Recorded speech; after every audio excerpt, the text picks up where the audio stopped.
एक मरतबा फिर अनवार रमज़ान की इस खुसूसी इफ्तार ट्रांसमिशन में K21 न्यूज़ के प्लेटफॉर्म से ब्रदर इस्लाम आपकी मेज़बान रिदा सैफ़ी आपको खुशामदीद कह रही हूँ। और जी हमारे साथ हमारे उलमाए कराम में जी आ गए हैं अल्लामा मोहम्मद हुसैन मसूदी साहब भी, उनको भी खुशामदीद कहती हूँ। मसूदी साहब अस्सलाम वालेकुम, बहुत शुक्रिया कि आप भी हमें ज्वाइन कर रहे हैं। साथ ही जी मैं हमारे मेहमान की तरफ भी चलूँगी, थोड़ी सी उनसे भी बात कर लूँ, उसके बाद फिर मैं मसूदी साहब की तरफ भी जाऊँगी। और आज के जो मौजू के हवाले से, जैसे कि 19वां रोज़ा है और आज इस गमगीन शाम में हम दाखिल हो चुके, जैसे कि मैंने आगाज़ में भी कहा कि जब शेर खुदा मुश्किल कुशा बहादुरों के उस्ताद और सिपा सालारों के रहनुमा हज़रत अली बिन अबी तालिब पे खारजी इब्ने मुलजिम ने 26 जनवरी 661 बमुताबिक 19 रमज़ान को कूफे की मस्जिद में जहर आलूद खंजर के ज़रिए नमाज के दौरान कातलाना हमला किया था। तो उसके ऊपर तो हम बात कर ही रहे हैं, लेकिन मैं मेहमान की तरफ भी जाऊँगी। अच्छा मुझे जी अच्छा डॉक्टर साजिद अस्करी भी हमारे साथ जी शामिल हो चुके। डॉक्टर साहब को भी खुशामदीद कहूँगी, बहुत शुक्रिया डॉक्टर साहब कि आपने भी हमें ज्वाइन किया है हमारी आज की इस ट्रांसमिशन में। अच्छा जी, तो गुफ्तगू के सिलसिले को आगे बढ़ा रहे हैं जी, और मैं मेहमान की तरफ भी जाती हूँ। बहुत देर से शाहनवाज़ भाई भी आए हुए हैं। शाहनवाज़ भाई बहुत शुक्रिया कि आपने हमें टाइम दिया। और कैसे गुजर है रमज़ान का महीना, पहले तो ये बताइए। ज़बरदस्त, ये तो एक बरकत महीना है और इसका तो बड़ा इंतज़ार होता है शिद्दत से, जी और सवाब कमाने का एक बड़ा महीना है, तो बड़ा ज़बरदस्त गुजर रहा है माशाल्लाह। और इस वक्त तो पॉलिटिकल हैपनिंग इतनी ज़्यादा बनी हाँ, हुई है ये तो जी। हमारे लिए तो डबल हुआ है ना हाँ कि एक जी। तो इबादत और दूसरा ग्राउंड पे हैं, रोडों पे मौजूद हैं, तो हाँ हम दो यानी ये रमज़ान ये नहीं कि हम इबादत को भी पूरा टाइम देते हैं और ग्राउंड पे भी मौजूद हैं कि भाई सियासी एक्टिविटीज़ हमारी है, तो उसी में हम मसरूफ़ हैं। सही। गुफ्तगू का सिलसिला जी जारी रहेगा हमारे मेहमानों के साथ भी। डॉक्टर साहब की तरफ भी मैं जाऊंगी, लेकिन उससे पहले जी मैं जाऊंगी हमारे उलमाए कराम की तरफ और अल्लामा हुसैन मसूदी साहब की तरफ जाऊंगी। अल्लामा साहब, जैसे कि आज का दिन हम सब जानते हैं कि उस गमगीन शाम में, जैसे कि मैंने आगाज़ में कहा कि हम दाखिल हो चुके हैं, मैं चाहती हूँ कि इस हवाले से थोड़ी सी बात कर ली जाए और जो हुआ किस तरह से उस वाक़े को भी याद कर लिया जाए जो आज के दिन हमारे दीन इस्लाम के मुताबिक, और ख़ास तौर पे इस सारे मामले के ऊपर जो हम बात कर रहे हैं मौला अली के हवाले से, उस पर बात कर ली जाए। औज़ु बिल्लाहि मिनश शैतानिर्रजीम बिस्मिल्लाहिर्रहमानिर्रहीम व बिही नस्तईन व हुवा खैरुन नासिरिन मुमिनीन अल्हम्दुलिल्लाहि रब्बिल आलमीन वस्सलातु वस्सलामु अला रसूलिहिल करीम व आलिहि त्वाहिरीन व अस्हाबिहिल मुंतखबीन फुज़्तु बिरब्बिल काबा। आज अज़ान फ़ज्र के साथ 19 रमज़ानुल मुबारक को मस्जिद कूफा में 40 हिजरी में अमीरुल मोमिनीन इमामुल मुत्तक़ीन हज़रत अली अलैहिस्सलातु वस्सलाम को हालत सजदा में नमाज फ़ज्र के दूसरे सजदे में उनको इब्ने मुलजिम ने, अब्दुर्रहमान इब्ने मुलजिम जो खारजियों में से था, उसने एक जहर से जो तलवार को बुझाया हुआ था, और कहते हैं कि बहरहाल वो जहर इतना सख्त जहर था कि अगर जानवरों को भी सिर्फ लगा दिया जाए तो इंसान उसको तहम्मुल नहीं कर सकता। वो ज़रबत लगती है और उसके बाद मेरे मौला अमीरुल मोमिनीन अली इब्न अबी तालिब अलैहिस्सलातु वस्सलाम वो जुमला अदा करते हैं कि फ़ुज़्तु व रब्बिल काबा, रब्बे काबा की कसम, आज अली कामयाब हो गया। बेशक। ये जुमला अरब में एक ख़ास तरीक़ा था कि जब ख़ास निस्बत काबे को एक ख़ास निस्बत हासिल थी, तो जब भी वो कोई बहुत अहम मक्के के लोगों से और कुरैश के लोगों से और यानी अहले अरब से मुखातिब होकर के अपनी बुज़ुर्गी को और अपनी बुलंदी को बयान करना होता था, तो वहाँ रब्बे काबा का लफ्ज़ इस्तेमाल करते थे, एक ख़ास निस्बत हुआ करती थी।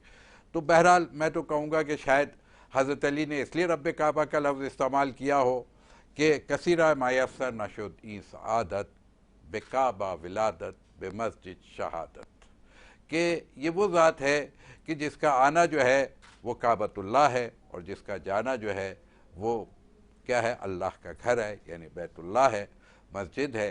तो यकीनन ये आना और जाना तो हमें और आपको समझ में आ गया कि आना भी अल्लाह का घर और जाना भी अल्लाह के घर से। तो अली दरमियान ज़िंदगी कहाँ है, कहा रसूल अल्लाह के घर में। बेशक। रसूल अली को ढूंढना है तो या अल्लाह के घर में मिलेंगे या रसूल अल्लाह के घर में मिलेंगे, इससे बाहर अली नहीं मिलेंगे। ये बात तो तय हो गई। बस मैं इसी से थोड़ा सा और आगे बढ़ाऊंगा कि ये जुमला कहा क्यों। हज़रत अली ने जब ये जुमला कहा कि फ़ुज़्तु व रब्बिल काबा, रब्बे काबा की कसम, अली कामयाब हो गया। अली कब कामयाब नहीं थे आप जब काबे में आए तो काबे में आने से बढ़कर कामयाबी क्या है। लोग वमन दाखलहू का नाम मेरा, जो इसमें दाखिल हो गया वो अमान पा गया। अली की तो आमद ही क्या है, इस बैत से दुनिया की तरफ आए हैं। और फिर बैत में भी आने के बाद 3 दिन का क़याम के वो जुमला कि फिर मुझे नज़र आता है कि या इब्राहीम या इस्माइल इंतहर बैती लित्ताइफीन वलाकिफीन वर्का उस सुजूद, ए नबी अना इब्राहीम व इस्माइल, आप मेरे घर की तामीर आपने कर दी, अब मेरे घर को आप पाक करेंगे। इंतहर बैती यानी मैं कहूँगा कि अल्लाह अकबर, बैत को पाक करना साहिब बैत ही का काम हुआ करता है। तो जो घर वाले होते हैं वो जानते हैं कि बैत का मुकाम क्या है, बैत का मुकाम बड़ा है या घर वालों का मुकाम बड़ा है, यहाँ पे ये भी तय हो जाता है। फिर वहाँ पे मुझे नज़र आता है कि रसूल अल्लाह की आगोश है, 3 दिन का एतिकाफ़ हो गया काबे के अंदर, लेकिन अभी ग़िज़ा नहीं ली, अभी आँख नहीं खोली। तो बस उस वक्त मादर उनकी गिरामी हज़रत फ़ातिमा बिन्त असद थोड़ा सा मगमूम भी हैं और परेशान भी हैं, फ़िक्रमंद भी हैं कि बच्चा आ गया मगर बच्चा ना आँख खोलता है, ना ग़िज़ा लेता है, ना ज़बान खोल रहा है, खामोश और बस मौजूद है। जब रसूल अल्लाह तशरीफ़ लाए और अपनी आगोश में लिया तो मैं कहूँगा कि हाँ, आने वाला आया तो काबतुल्लाह में ही था, मगर क्या है, उसको भेजा गया था रसूल अल्लाह के लिए। तो उसने आग भी खोली, मेरे मौला ने तो रसूल की आगोश में आके खोली। पहली ग़िज़ा जो ली तो वो लुआब दहन रसूल अकरम सल्लल्लाहु अलैहि वसल्लम की ज़ात गिरामी है कि गुट्ठी की सूरत में वो लुआब जा रहा है कि फिर मैं कहूँगा कि जी हाँ, मन कुन तो मौला हो फ़हाज़ा अलीउन, मौला की मंजिल उसी के लिए आने वाली है। या फिर मैं कहूँ कि काबे से और आगे आते हैं तो हम देखते हैं कि जी जब दावत ज़ुलअशीरा का मुकाम, बहुत सारे वाक़यात में छोड़ रहा हूँ चूँकि वक्त गुंजाइश बिल्कुल नहीं, दावत ज़ुलअशीरा के मौके पर कि जब रसूल ये कहे कि कौन है जो मेरा नासिर होगा, कौन है जो मेरा मददगार होगा, कौन मेरे दीन की नुसरत करने वाला होगा, तो वहाँ एक 10 साला बच्चा पंजे के बल खड़े हो करके वो अबू जहल, अबू लहब, अतबा, शैबा, बड़े बड़े वहाँ मक्के के क्या है मुशरिकीन मक्का वहाँ जमा है, लेकिन कोई साथ देने को तैयार नहीं मेरे रसूल का। वो 10 साला बच्चा जिसे अली मुर्तज़ा कहते हैं, कामयाबी तो उसी दिन हो गई थी जब अली ने कहा कि मैं आपका नासिर, तो उन्होंने कहा आप ही मेरे वज़ीर और जानशीन और वसी बनने वाले हैं। यानी गोया ये उस वक्त से सिलसिला चला, कामयाबी तो उसी वक्त सनद मिल गई थी। या फिर हिजरत का मौका आ जाए तो वो मंजिल आ गई कि जब मैं यूँ कह दूँ कि एक भाई दूसरे भाई के बिस्तर पे है, या यूँ कहूँ कि नबूवत जो है उसकी हिफाजत में इमामत उस बिस्तर पर है, या यूँ कहा जाए कि क्या है, वह मिनन्ना से मैं यशरी इब्तगा मरज़ातिल्लाह, के कुछ लोग ऐसे मौजूद हैं कि जो अपने नफ्सों को बेच करके, वही आयत है कि अपने नफ्सों को बेच करके मर्ज़ी इलाही को ख़रीद लेते हैं। तो जो मर्ज़ी इलाही ख़रीद ले, खुदा का हुक्म है कि या तो हन नफ्सुल मुतमइन्ना इरजी इला रब्बिका राज़ियतम मर्ज़िया, मैं कहूँ कि हाँ, अल्लाह को राज़ी करना है और अल्लाह से राज़ी होने वाला है। तो ये तो वो लोग हैं कि जो अल्लाह की मर्ज़ी को ख़रीद लेते अपने नफ्सों का सौदा करके। बहरहाल उस मंजिल में फिर आगे बात जाए तो यूं भी नजर आता है कि आप तो अली उस दिन ही कामयाब हो गए थे कि जब मेरे रसूल की नस्ल, अल्लाह अकबर, नस्ल रसूल की होगी, सुल्ब अली का होगा। जिस दिन ये तय हुआ कि अर्श पर वो निकाह तय हो रहा है कि अब क्या है, हज़रत फ़ातिमा बिन्ते रसूल के हवाले से कि आपकी वो सैयदा बेटी, वो सैयदतुन्निसाइल आलमीन बेटी, वो मादर हसनैन, वो क्या है, रसूल के लिए माविन और मददगार की सूरत में जिसे खुदावंद आलम ने जन्नत के फूलों में से एक फूल बना करके भेजा, और वो अली के लिए इंतखाब हो रहा है कि कोई कुफ नहीं है हज़रत फ़ातिमा का मगर अली मुर्तज़ा। इससे बड़ी कामयाबी क्या हो सकती है कि रहमतुल लिल आलमीन के घर में कि बेटी आपके घर में आ रही है, ये इससे बढ़कर शरफ नहीं, और जिससे नस्ल रसूल की ज़मानत होने वाली है कि अब सादातियत चलेगी, नस्ल रसूल की होगी, औलाद अली की होगी। इससे बड़ा शरफ क्या, फुस्तु बिरब्बिल काबा तो यहाँ कहना चाहिए। लेकिन ये सारी चीज़ों को मैं समेट देता हूँ, बहुत कुछ है अभी बयान करने के लिए, ना वक्त में गुंजाइश है और ना मौका और महल है कि ये बयान किया जाए, वरना बस मैं तो इतना ही कहूँगा कि जब ज़रबत अलीन यौमल खंदक अफज़ल मिन इबादत सकलैन की हदीस आ रही थी, तो उस वक्त के लिए था कि इससे बड़ी क्या, जिसकी इबादत एक ज़रबत जो है वो सकलैन की इबादत से खैर या अफजल हो जाती है। या यूँ कहिए कि अना मदीनतुल इल्म व अलीयुन बाबुहा, या अना मदीनतुल हिकमा व अलीयुन बाबुहा की मंजिल है। या फिर यूँ कह लीजिए कि वो मौका था कि जब रसूल ये कह दे गदीर के मुकाम पर कि मन कुन तो मौला हो फहाजा अलीयुन मौला, ये कामयाबी। लेकिन अली के लिए सब कामयाबी नहीं है। अली के लिए क्या कामयाबी? अली के लिए कामयाबी है फुस्तु व रब्बिल काबा। जब भी जगहों में फतवात होती है, क्या है, ला फता इल्ला अली ला सैफ इल्ला जुल्फ़िकार, या बस उस मंजिल में सब खुश होके आते थे रसूल के पास, सारे असहाब खुश होते थे, जंग में फतह हो गई। अली जरा महमूम नजर आते थे। या अली क्या बात है, क्या रसूल अल्लाह, मैं तो गया था फना फिल्लाह के लिए, लिक़ाउल्लाह के लिए, अल्लाह ने मेरे हाथों से फतह को लौटा दिया, तो मुझे तो शहादत के लिए गया। अली, एक दिन आएगा कि आपके लिए खुदावंद अल्लाह आपकी ये दाढ़ी आपके खून से खिजाब होगी। और मैं यहाँ पर बस अगर आपकी इजाज़त है तो एक जुमला कह के बस इजाज़त ले लूँगा कि इस वक्त मैं कहता हूँ कि हाँ, हज़रत अली की शहादत की गवाही ये इंतज़ार करते रहे। 19 रमज़ान हज़रत अली इंतज़ार करते रहे इस साल। लेकिन अली की शहादत के लिए एक जुमला और बस उसी से इजाज़त लूँगा कि क्या है, अली उल आला ने अली को अली शहादत दी। बस हक ये है कि अली उल आला ने अली मुर्तज़ा को अली शहादत अता की। अली जैसी शहादत तारीख़ में नहीं मिलेगी। इंशाल्लाह किसी वक्त मौका हुआ तो बयान करेंगे। जी बिल्कुल, बहुत ही खूबसूरत अंदाज में गुफ्तगू कर रहे थे अल्लामा हुसैन मसूदी साहब। मुफ्ती वसीम सादिक बंदगी साहब ने भी चंद बातें इन्हीं बातों में से पहले पेश भी करी, वो भी बड़ी खूबसूरत बातें थी और बहुत अच्छी गुफ्तगू हो रही है आज के मौजू के एतबार से। और मौला अली के हवाले से हम गुफ्तगू कर रहे हैं और उनकी शान में जितनी भी बातें की जाएँ वो कम है, हम उसका जो तकाजा है वो पूरा नहीं कर सकते उनकी शान का। गुफ्तगू का सिलसिला यहाँ जारी है जी। डॉक्टर साजिद अस्करी साहब भी हमारे साथ बैठे हैं, डॉक्टर साहब की तरफ भी आऊँगी। डॉक्टर साहब thank you so very much कि आप हमें ज्वाइन कर रहे हैं। डॉक्टर साहब ख़ास तौर पे जैसे कि आज हम बात कर रहे हैं नाज़रीन, हाइपरटेंशन के हवाले से बात करेंगे और रमज़ान में, क्योंकि ये बहुत ज़रूरी है कि आप अपने बीपी को कंट्रोल रखें, गुस्से को कंट्रोल रखें। और रोज़ा तो देता ही इस बात का सबक है कि आप अपने जो नफसानी मामलात हैं उसको काबू में रखते हुए उनके ऊपर कंट्रोल सीखें। तो हाई ब्लड प्रेशर की जो बीमारी है वो बहुत ज़्यादा कॉमन होती जा रही है आजकल हमारे यहाँ, और इसको कैसे कंट्रोल करना है डॉक्टर साहब से पूछते हैं। डॉक्टर साहब, ये जो बीपी का मसला होता है और ख़ास तौर पे हाइपरटेंशन का जो मामला है, रोज़े में तो वैसे ही रमज़ान में हर दूसरा शख्स गुस्से में आया हुआ होता है, तो कैसे उसको कंट्रोल करना चाहिए? कंट्रोल तो मतलब करने का तरीका हर कोई आपको बताएगा जी, लेकिन बेसिकली होता क्या, रूट कॉज क्या है जी ये भी बताइए। बिल्कुल, जिसकी वजह से जब आपको वजह पता चल जाएगी तो आपको क्योर करना ज़्यादा आसान होगा। जी देखिए, हमारा ये जितनी भी बीमारियां हैं, ब्लड प्रेशर, डायबिटीज़, ये सब एज रिलेटेड प्रॉब्लम है। जब हम एजिंग की तरफ जाते हैं ये प्रॉब्लम डेवलप होता है, लेकिन ये 1-2 दिनों में नहीं, सालों में जाके होता है। इसका रूट कॉज जो है वो आपको खुराक है, आपके इन्वायरमेंटल फैक्टर है, आपके स्ट्रेस और ये फैक्टर्स हैं, मल्टीपल फैक्टर्स हैं।